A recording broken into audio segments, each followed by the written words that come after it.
Everyone, hope you're doing okay, hope you're keeping safe, hope you're keeping sane.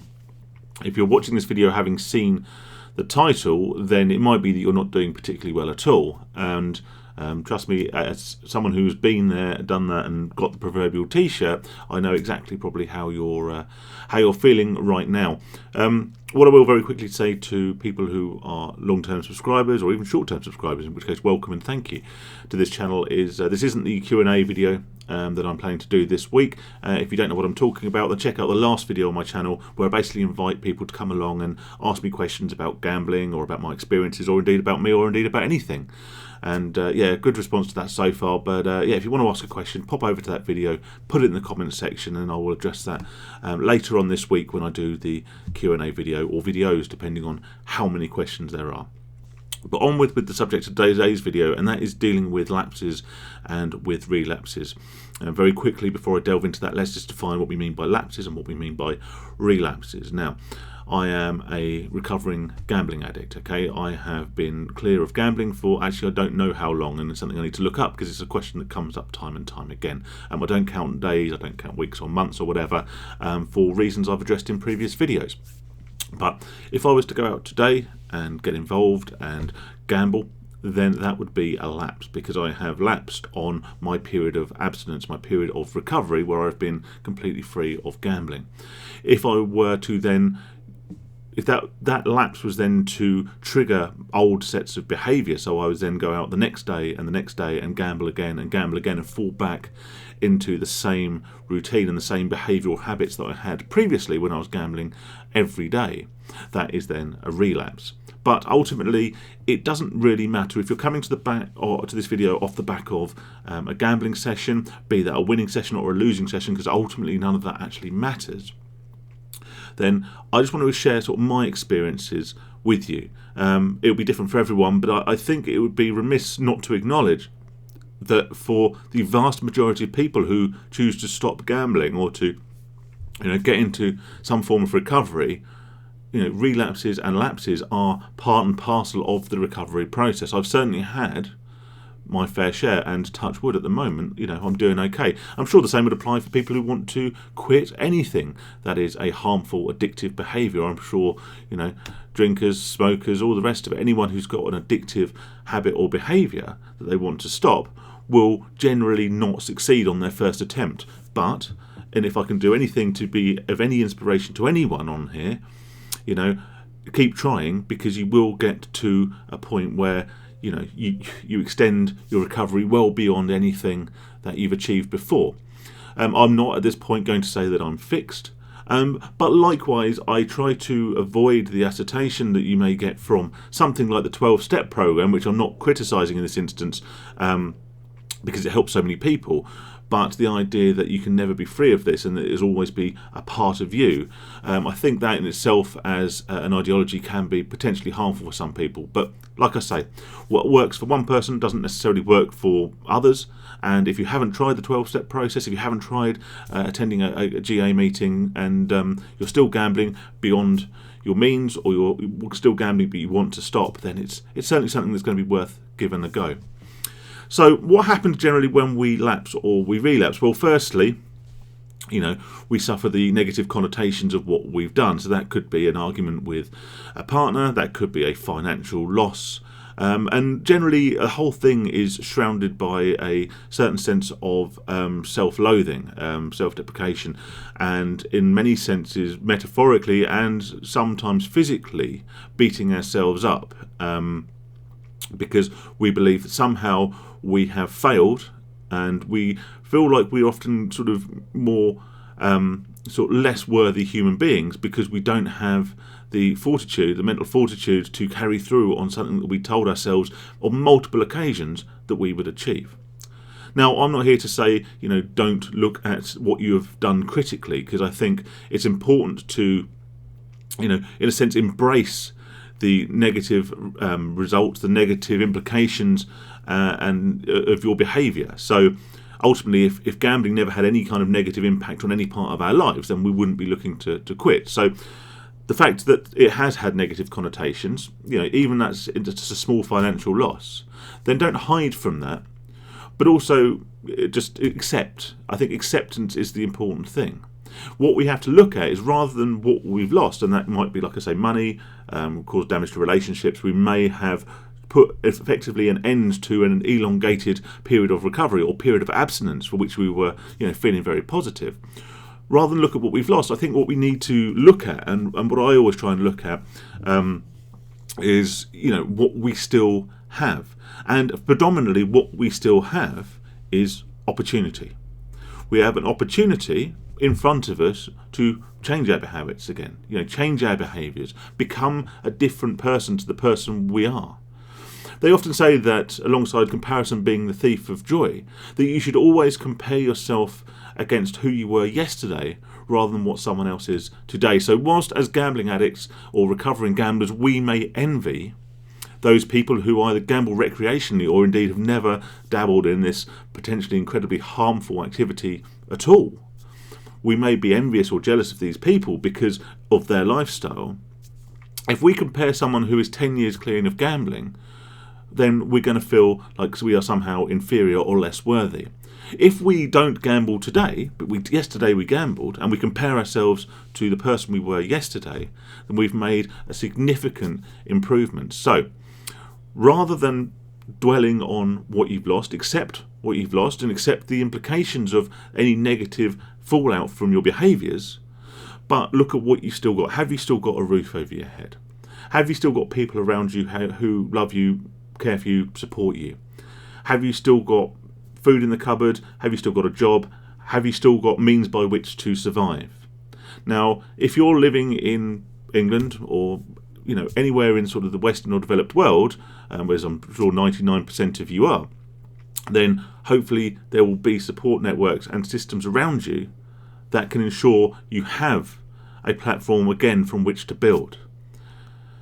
So once you've accepted your loss and you've looked around you and, in effect, as much as I don't like the cliche, you've counted your blessings, then you can look at addressing your gambling as a sort of much larger issue. Why did you lapse? Why did you relapse in the first place? What caused you to want to go out and gamble, particularly when you had a previous period of abstinence? Was it a particular thing that triggered it? Was it maybe, like I say, an argument with a loved one, a particularly bad day at work? Maybe you've lost your job. Maybe something bad has happened in your life. Maybe you're suffering a bereavement, and there has been a trigger that has led you to the safety and the escapism that gambling, or indeed any form of addiction, affords you. Okay, so if you can attribute it to a one-off event, then at least we have the basis on which to then rebuild. Okay, I did it once, it was a foolish mistake, but I did it because of this. Now, I very much believe, as people who've watched the channel for a while, in taking responsibility for your own actions. Personal responsibility is key, I believe, when it comes to quitting or abstaining from gambling from any period of time. There will always be bad things happen in life, and there will always be negative outside influences. I mean, we talk all the time about gambling promotion in its multifarious types, that is always around you. It's very hard to walk down the street or watch TV without being bombarded by, advertising campaigns encouraging you to gamble. So it's very easy to blame our behaviours on those other factors around us, but ultimately we are responsible for what we do. And again, at risk of using a cliche, nobody is there holding a gun to our heads, telling us, forcing us to gamble. So address what it is that caused your lapse. If it's a relapse, if it's something, an old habit you feel you've fallen back into, then maybe look at your life in a wider perspective. What is it that gambling is fulfilling? And you might find it's not, but psychologically at least you feel it is fulfilling a certain urge or a certain gap in your life that you're not getting elsewhere. I found with gambling historically, and even to this day with other negative behaviours, I tend to fall in cycles of bad behaviour. For me, it'll be ordering takeaways, it'll be going to the pub and drinking too much beer, all those sorts of potentially harmful behaviours. I find myself falling into those sorts of routines when there's something else amiss, or that I'm not getting a certain form of satisfaction from another part of my life. It could be, as I think a lot of people might be feeling, over the last couple of years, that it's the human interaction that's missing from our lives. It was the sort of forms of entertainment that we used to enjoy that were restricted by lockdowns. Maybe if you're now continuing to work remotely or from home for extended periods of time, you're missing out on social interaction, which is filling and gambling is somehow filling a void from something else that's missing in your life. So don't necessarily concentrate exclusively on, I've got a gambling addiction, that's why I'm gambling. But think, well, why am I gambling? What has changed in my life between when I, was happily in recovery and no harm done, to this point now where I'm getting these urges? What is missing? What can I change? What can I change to make myself happier? What can I change that would mean I don't feel the need to pursue these empty, hollow, very short-lived bursts of dopamine, bursts of pleasure? And pleasure, as we've spoken before, is massively, keenly disassociated with, long-term happiness. And of course, the final thing, is work out how you can prevent that from happening again. If we can address the root cause, if we can find what's in ourselves that's unhappy, that's unfulfilled, that's causing us to try and fill a void with this behaviour, that's great. But what if we can't immediately solve the problem, the underlying issue? And in terms of sort of bereavement or something of that nature, it's not exactly something that's going to go away overnight. So we then have to look at, whilst the psychological harm based on outside factors heals itself, what can we do to prevent further lapses, and indeed our lapses generating into relapses? And that's when things like the blocks come in place. So did you go down the bookies and do your bollocks on a fob tee or something like that? In which case go to that bookies today and go and self-exclude. Was it online? GamStop, get your cards out, get gambling transactions blocked with your bank. All the things that I've spoken about many, many times, and I won't go into too much detail now because you've heard it all from me before, but use this opportunity to get additional blocks in place. Work out why you are able to gamble. As addicts, we are the best at leaving little doors ajar. We make some of the right noises, we do self-exclude, we do X, Y, Z, taking what is deemed the appropriate action. But if there's something underlying that will want us to gamble, we will just leave a little chink, a little glimmer of light, a little door ajar that enables us to go back and fulfill that addiction, scratch that itch, placate the urge, if we so choose to do. So make sure those doors are firmly shut. Nothing is watertight, but the harder you make it for yourself to gamble, the more time, the more thinking space you have, which maybe gives you a reality check and prevents you from doing something and causing further harm to you and to those around you. So if you are coming into this video from a lapse or from a relapse, accept it. Don't try and gloss over it. Don't try and undo any damage, because if you can address the root cause of the problem, if you can address the gambling, then all the damage you've done, within reason, up to a point, will start to repair itself. Some things, unfortunately, are irrecoverable, but certainly in terms of financial damage and things like that, if you address the root cause, then the rest will follow. Don't beat yourself up too much, either metaphorically or physically. Look at why you did it. Look at other changes you can make in your life that may fill the gap that gambling you feel has left in your life, and then work from there to actively prevent yourself from acting on any future urges.